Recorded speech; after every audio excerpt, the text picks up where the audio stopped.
by the Leona and an Italy Spear, he's going to get one shot. And as you do see Aladoric sporting his skin, the Iron Solari Aladoric, I think Limas should be afraid going for these roams because someone who is, very proficient at matching these roams is going to do a really good job at finding him cooldown positions. He certainly will be. Not looking to make sure that support gap is the difference on this occasion as Schönfire is actually going to get flashed upon. Instant stun on his face. He's not going to use the flash himself right now. He's just going to simply perish. Fallen down, concede himself for it. Really change anything in the game. He's going to get up his Dark Seal on the recall, which is, nice for him if a skirmish happens. He can snowball it extra bit harder, but doesn't really speed up his clear any much. The only main point to take away from this is that, if Kevy does find himself in a skirmish happening in the early game, he doesn't have flash, so he needs to be really conscious about not mispositioning. That is the key takeaway, right? The fact that Schönfire showed a bit of restraint, said, I think I'm dead anyway. If I burn my flash, they just flash to follow. And then really, what do I actually gain from that one? So still was going to have the ability to be hyperactive. And is also showing so much restraint on this occasion here as to, are they still waiting? Did they plant any wards here? Can I actually start this red buff without a leash? As for Aladoric, though, he knows too much and will go back to base, get the sweeper ready, and come out to clear the vision to protect Harry a little bit more. Yeah, so it sweeps out the ward, which, when we have less than 3 members showing the ward experience level 1, Harry, as a solo laner, will hit level 2 on the first wave, which is really important for how this matchup works. But we can touch on the fact that Fighter decided to go for the press the attack. When we used to see this Varus mid, we always think about the, the Comet or the first strike, and just using that poke as Limas being found out level 1 by Aladoric, but he does not have the ignite. He does not have the ignite, burn it before, but this is a really nice Hex Slash play. The cleanse is delayed, and that slight delay is just enough for Violet to be in touching distance, gets it done. We talk about comfort champions. Man, they're on vacation. It's so effortless. Yeah, and I think that catches you off guard a bit. You don't expect Leona to Hex Flash into your bush, If it was a Flash criminal, I understand, because you can trade that, but that's the Hex Flash. He already blew that level 1, and this is an advantage he got from losing the Summoner early on. But I wanted to touch more on this mid lane and how it's going to work, because Fido with the press the attack might mean he goes for the on-hit build, because they might be worried about the front line coming out of Bliss. If he does decide to go for the the poke build with this rune, I could still understand that, but he's going to get a lot more value if he's aggressive in lane with this rune. Yeah, lethality has certainly been a bit of an issue in many games gone by, right? And let's check in with the bot lane once again, as Curex under a lot of threat so far as well. I mean, down to 150, completely zoned away from the wave, which is seemingly pushing against them. They are unable to step up to this wave, and Limas, as well as Curek, unable to get more than 1 CS. Yeah, and I think it's important to note that Bliss have total control of how bot lane functions right now, because if they want to freeze, Ground Zero have to walk and put themselves in a acceptable position, and Heavy is piling down. They can play for this fight, and if not, they can crash the wave and play for a dive as well, or they might invade Schönfire. It's completely on them what they want to do with this game and what they think is the best way to snowball right now. So many options, maybe a little bit of option patches. There has been a lot of variation. Let's get back into the action and see. Oh no, it's a tragic flash. He died in mid-air. And it will go unscathed. Kevy. Instant TP back, but the wraparound here from Kevy, looking for damage onto Limas, down to 40%. Schönfire with the Pillar of Flame, not to be found. And now, you know what? Jungle camps, they don't exist. We've already cleared the entire map. Let's just make this a 3v3 right now. Aladoric, once again, using his Hex Slash literally on cooldown. He is not afraid of anything, and that's Zenith Blade, mate. Come on. Yeah, they don't care about this wave. They know that they have the Summoners advantage over the Ground Zero side right now, so they're not too worried. Actually, they don't take down Summoners right now because they've been trading so much. But they have the health, they have the power right now, just how strong the Kai'Sa Leona combo is. If any CC lands from Aladoric, it's going to equal a kill. It certainly will. A very scary position to find yourself in right now. So much so that we aren't even talking about our top lane head-to-head matchup, which we're quite excited for because everywhere else is exploding into life right now. Spear, as well as that damage from Harry, it was coming thick and fast, and it's enough for Fido to be bullied out of lane and then flash to safety topside. Yeah, and that's double crab for Kevy. In a long time ago, this used to be very important for the jungle, getting the double crab. Nowadays, not that important, but it's still an advantage to pick up for Kevy and, seeing how the AP jungle is going to work. He's already found himself that first blood. Now he's got the camp lead. He's going to base. He's going to be able to pick up the alternator and just be really accelerated when it comes to his clear speed. Going to be incredibly fast, and it does beg in question, okay, well, what can Ground Zero do? You mentioned it before, right? They've been so strong in the early game. The first 15 minutes, nobody holds a torch to them. But what does it look like when they are behind? How do they stabilize? Who rises up to the occasion? And who's the real driving force, that catalyst to get them back in? Yeah, they don't really have the ability to, oh, okay, we can sack this lane, we can dive this lane. They can't really play to anyone and snowball the game anymore because if the Camille doesn't have enough damage to take down the Skarner with the Brand, what can they really attack? Because their bot lane is supposed to be their, we concede this lane, we're just going to scale and allow our mid top to be stronger. I think their main region of attack is going to be around the mid lane and really using the Chains of Corruption to punish no cleanse. Well, certainly going to have to be the hope at this stage, right? Between the 2v2s. There is a lot of damage that can come out from this Varus and Brand. Plenty of CC to add to that as well. And if Harry offers them that opportunity, it could certainly be their saving grace back into this one. As it stands though, Schönfire locked inside this jungle, full stick clear, full to shadow those lanes and understand where could things be happening next. Limus on a classic center roam, out of base and straight into top lane. Looking at Bio, who's completely unaware of this happening right now. Gonna take all the time in the world to guarantee that route connects, but it doesn't happen. The Impale goes out, drags away Tien, and Skarner gets away with it. And that's so big, Skimmy. This was Ground Zero's plan of attack when we saw this combo in the past. It was just about Limus roaming, using the center to just walk around the map and assist his team as much as possible and find his kills, but they didn't find his kill. And now Kurak is left under turret with Schönfire, and I'm not sure these guys will be able to defend this 2v3. Yeah, it makes it brutal for Schönfire, right? He's just forced to then try and gank. Oh, what a flash! But the buffer was already there. Alidorga's always following with that Zenith Blade, and then there's a bit of an angry moment for Schönfire, who will be up in a few seconds, but now Kurek's under siege. He's under threat. The Zenith Blade the second time around misses. The plate's already going on down. The wave is trying to be trimmed. The exhaust comes out, cycled through that unsealed spell, but the turret didn't ramp up enough, and there is no trade. I'm going to give Aldork the benefit of the doubt there. He throws the Zenith Blade wide to bait out the E from Ornn, so that he has absolutely no way to outplay the dive as they go for it again. And we see the damage coming out of Kevy. Doesn't even land his mark onto Schönfire, but just absolutely blows him up thanks to the alternator. He has so much damage in his inventory. Have to see it, coming out of base. They want to contest this as, we see the ult go down the buy, but I don't think they have the damage, Kevy. Second time they've looked to try and make matters worse and really target the Skarner, but for the second time in a row, he's just able to run away with things, right? Nobody's looking at this dragon so far. Ground Zero with a little bit of we need to stabilize. We're already down 3,000 gold this early on. We're going to make a play towards these grubs. 2 found so far. Schönfire, straight up a reset, is dead again. And this is not what we're used to. He's 0-3, whilst Kevy, is in Wonderland, 4-0. Yeah, and this is what I talk about, Skinny, when I always say if you play these AP junglers, pairing them with the melee supports is night and day. Limus doesn't have the same threat or setup that Aldork has right now. That comes from Kurak, but he's stuck in the bot lane farming minions because he is the one getting CS this game. The amount of power coming out of Kevy right now and Aldork and how strong they are, we see the Sork Shoes plus the alternator. They're going to keep following Shön around the map and just making his life a living hell. He doesn't get to play the game. So much so now that, these lanes just do not exist. And looks a little bit wide with that next Zenith Blade attempt. You can see 2 fights taking place on your screen. The 1v1 with the top lane is the red buff, as you highlight, denied and picked up by Kevy. And, at this point, he has the most gold in the game, and Shön is just fighting for scraps. This is a 2-level lead and already more than a 4 camp lead. He is so on the clock. Kevy can absolutely take it this game. We always talk about how, Nidalee is this champion where you need to have this high skill ceiling. There's just not room for error. But when you're this fed, it really doesn't matter what you do. You don't even need to land your spear anymore because you're doing the most damage. You really are doing the most damage. Going to be exacerbated by the fact that the red buff is there as well to make it even easier. And Kurek's life is pretty miserable now because Violet says, watch this! Flash for flash, we'll match that. And I'll grant you your 3rd death, but my 3rd kill. And this is not what we expected at all, Skimmy. We expected a very close early game. We expected Bliss to be the one struggling in the early game based on, times past, but they've said they've been practicing this. This is their, area of something they need to improve on, and it looks like they have had monumental strides in improving the early game. This is incredible. It's absolutely mind-blowing to see that so far in this game. It is 7-0 in Bliss's favor, and very quickly we found ourselves up by 4,000 gold.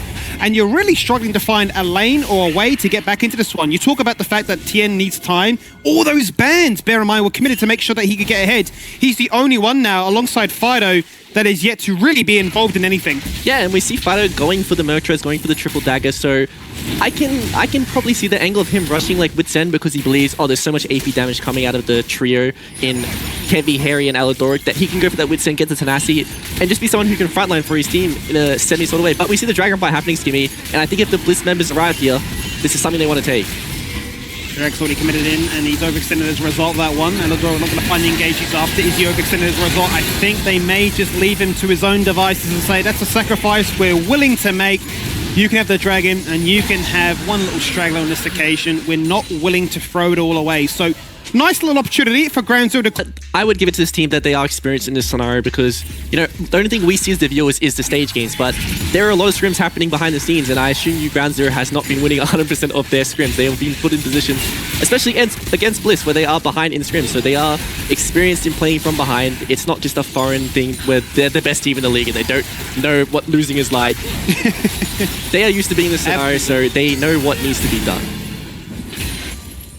Well, let's see what they can get done, because still a monumental lead favouring that of Bliss so far. Not going to be the quickest in terms of rushing towards any sole point on this occasion, but the next spawning of those grubs will be up in about 30 seconds. 2 went the way of Ground Zero last time, so maybe they can find a few more to aid their attempts to get back into this one.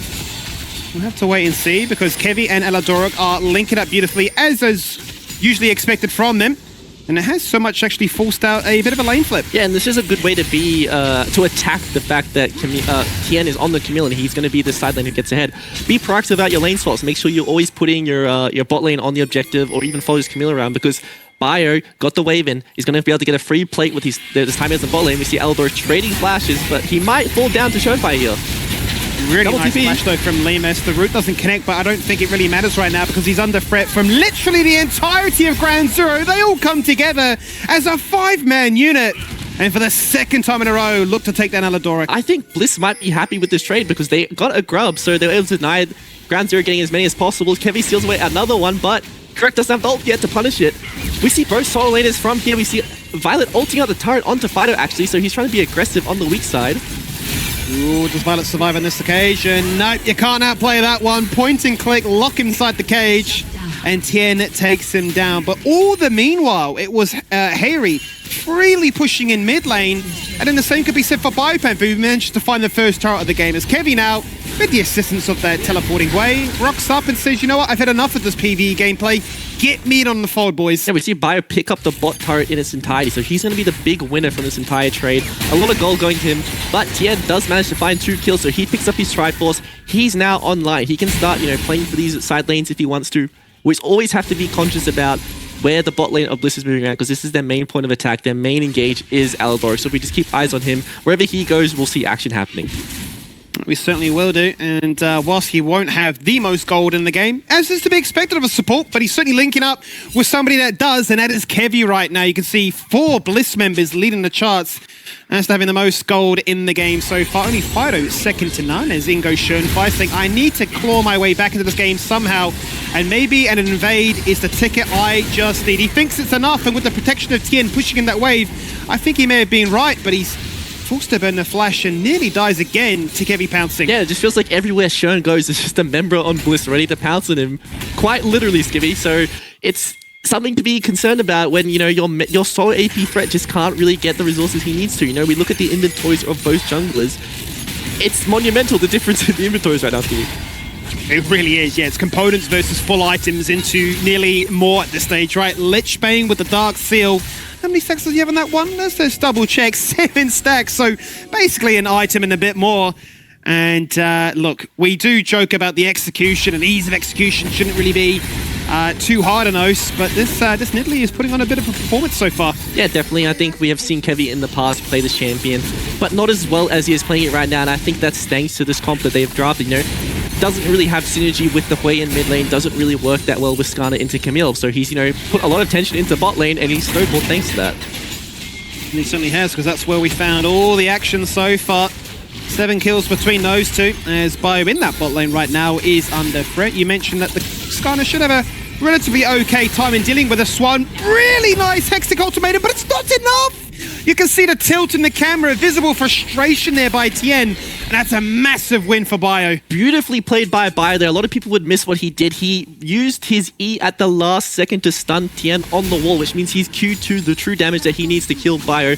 Times out, and he's unable to find that kill when he's going for the dive, but this is what we're going to see in this 1v1 with the side lane. Tien can constantly just chunk down Bio and eventually play for that kill angle, and it's so nice for Bio to be able to find that kill, because he's going to be able to get these items to really navigate how bad this matchup's going to get for him. How crazy would it be, right, if you were to say you can ban away everything and then still lose on the Camille? What a world we'd be in if that would be their ace or their trump card finally being dissuaded after all these weeks as we now finally find ourselves a Rift Herald, and Kevy instantly deploys it into the mid lane. No flash. Solar Flare goes out. There is the damage. Instantly on top of that, Killer Instinct, the spear doesn't connect because the Impale drags him out.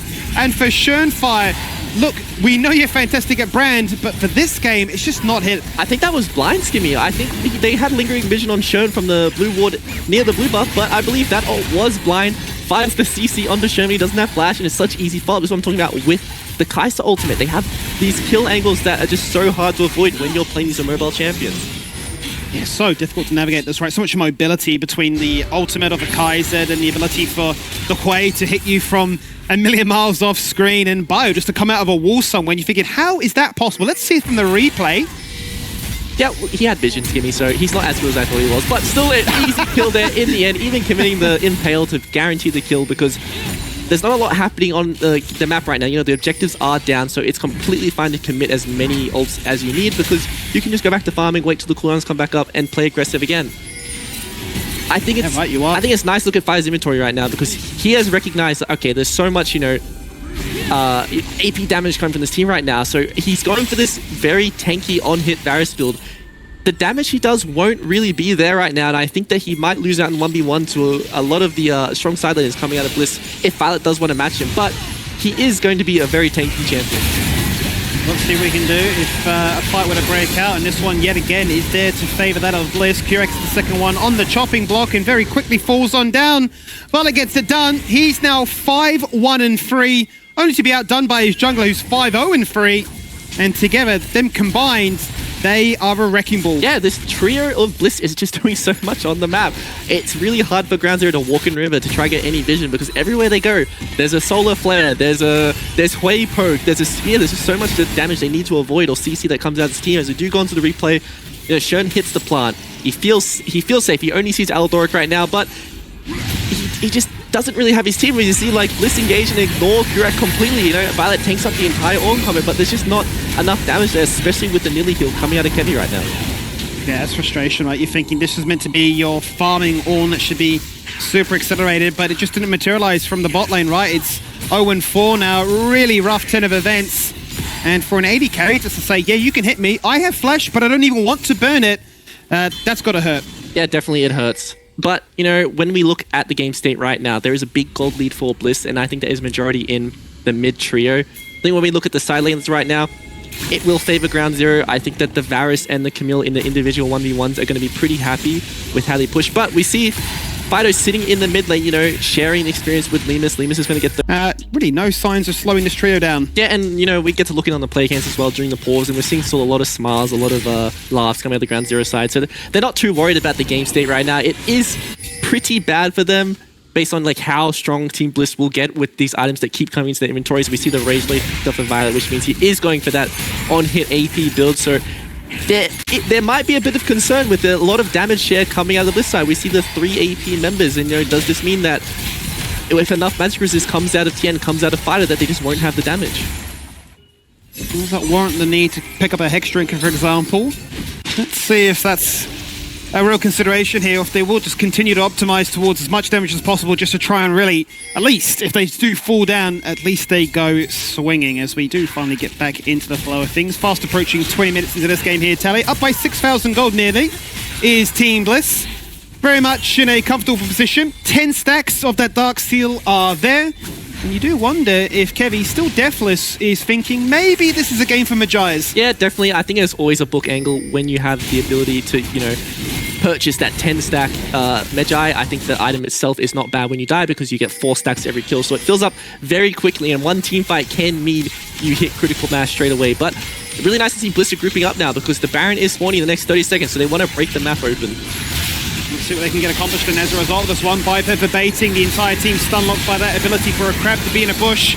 So then they say, let's just entertain it. The tower falls on down, and so do the members of Ground Zero, but not before Aldoric dies. Kevy. In his pursuit of happiness, Kevy jumps in, he does die, and the shutdown is found by Schön of all people. Look how low he is. The same could be said for Kurak, but he's just a scratch their grass in the meantime. What are we doing here, Kurak? Entertaining the idea of a cheeky Void Seeker, but it wasn't enough to take him down. Saved by the Ocean Dragon, Skimmy. The percentage tick that comes in every so often heals him up from the Void Seeker so he doesn't fall down.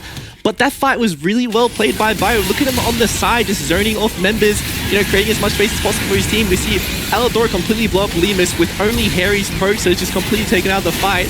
And I think it's really nice by Bio with how much pressure he's putting in this fight, recognizes Violet still has the killer instinct up, so he flashes in to make sure he has CC onto Shonefire.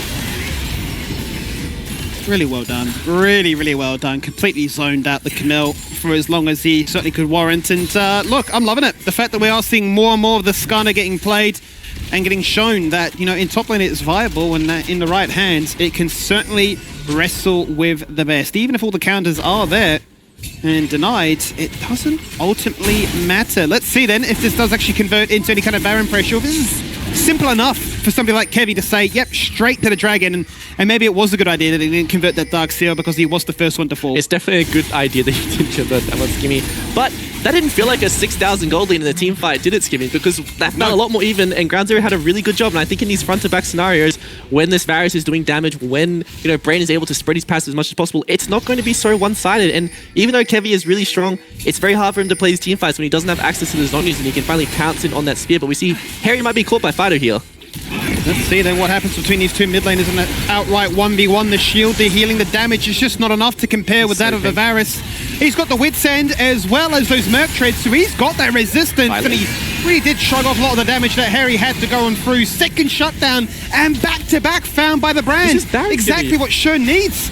I think they're just absolutely throwing the game, Skimmy. You know, a bit of an overextension that's slightly from Harry, and they have so much Baron burn, so I don't know if they're going to be able to contest this, but it looks like Bliss want to try. This is crazy. Don't say it's so that Ground Zero claw their way back into the late game. We completely flipped the objective of what this idea has been. It's an objective bounty for Ground Zero. That's how far behind they are so far. Camille jumps in, looks at Kevin and says, can we get out? I can't do it on my own. Kurak goes in for the headbutt, locks him with the CC. The chains connect, and Lemus is the benefactor. That's his first kill of the game so far. Bio, the next land to slaughter.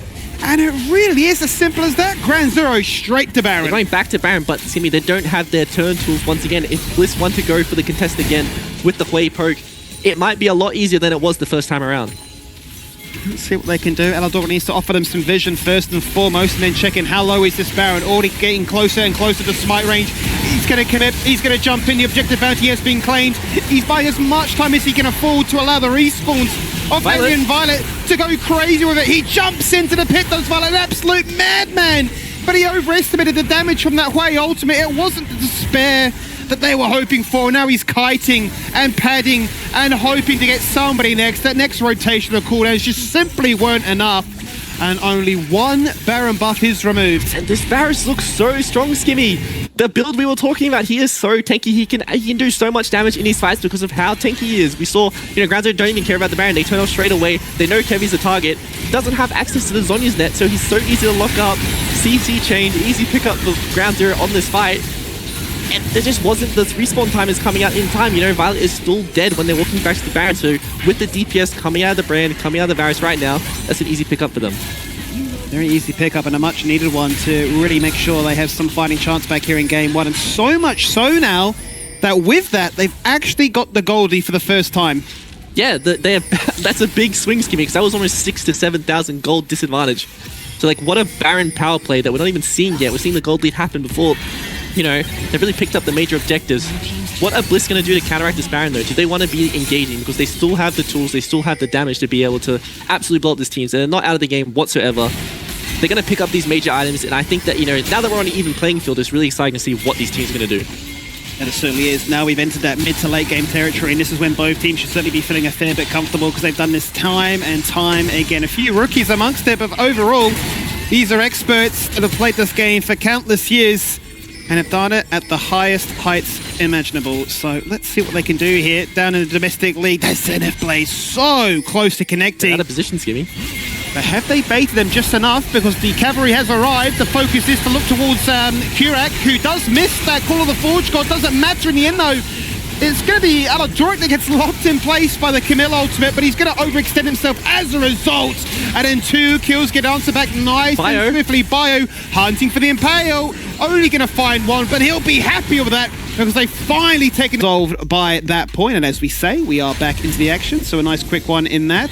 But 25 minutes in, Yet again, the gold swings all over the show. It's going to be a very interesting post-game graphic, that's for sure. Yeah, and we do see Violet, going for the AD build. So he has gone for the on-hit build, but he's itemizing for more of this AD on-hit build, going for the Terminus, so he's got a lot more auto-attack damage. But look at this absolute, very nice job, cutting off this choke. He throws down the Spineless there, the Fizz making sure every single time someone wants to walk forward and do damage, they're burning, they're getting slowed.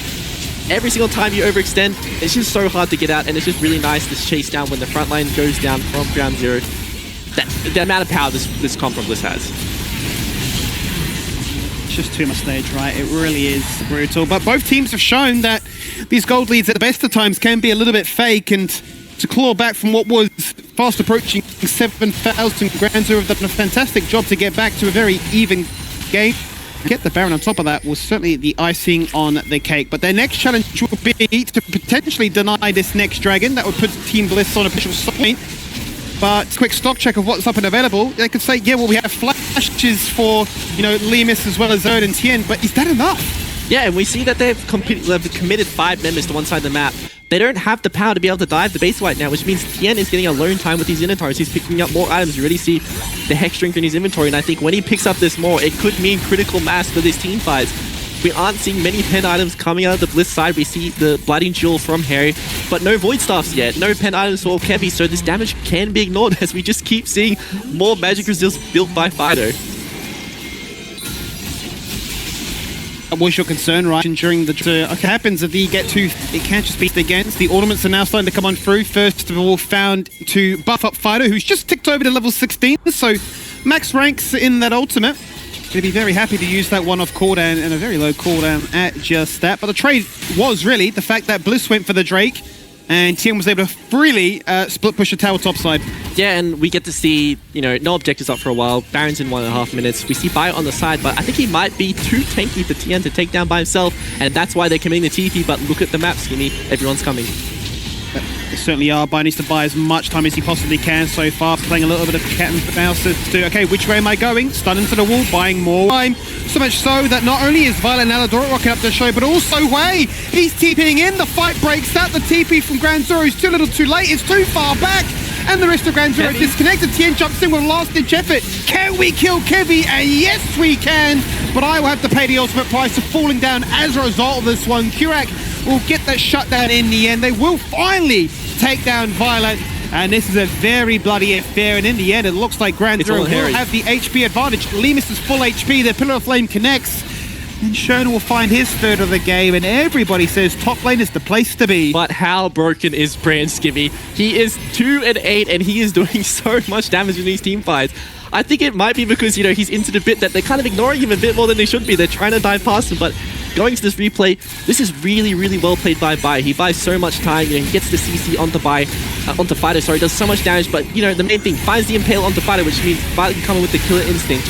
They try to clean it up, but I think this is the main mistake for Bliss. They're really diving in, ignoring Schoenfire. Look how much damage he's outputting in these fights, whereas, Violet's just walking forward and just losing all his health.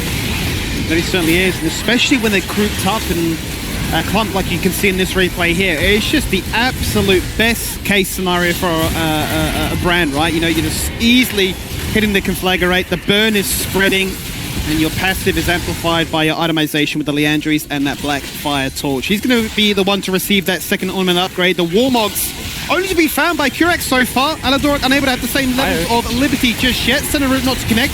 So Aladoric jumps in, Soliflare completely whiffs, but a 2-man Impale gives Violet an opportunity to take down Fido. It's going to be picked up here by Harry. And no follow-up damage is able to do much more than just that, but they've completely thrown Ground Zero out of mid lane. He doesn't have the heal Skimmy, so he falls down to the passive at the end. We thought, with the Zonians, he finally made it out this time, but he doesn't. So we see the 2 carries plus Aladoric against the 4-man roster of Ground Zero. The End still has access to the Hextech All Domain, so if they want to go forward onto the carries of Team Bliss, they absolutely can. Let's see what both teams decide to do then. Bit of a stalemate in the mid lane as to who wants to make the first move and who is more risk adverse, because they know if anybody were to fall on down, there's a Baron waiting to be started. Ground Zero have a jungler. Kevy, well, for Bliss, has to wait another 20 seconds. It's the classic don't face check the bush cheese.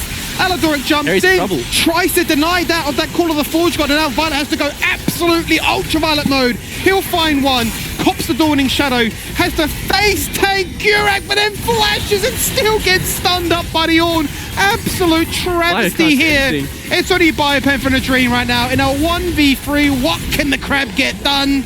Nothing, but give Shern a triple. Not enough, Skimmy. Absolutely not enough. He can't really do anything there. He is a brick for his team, but look how powerful Shern is. He's fighting back in these skirmishes. He's just proving how much more important, having the powerful team fight is towards the later parts of the game, because Lily just can't have the same impact that Brand can in these team fights. Even though Kevin was so strong, Shern is so far ahead now.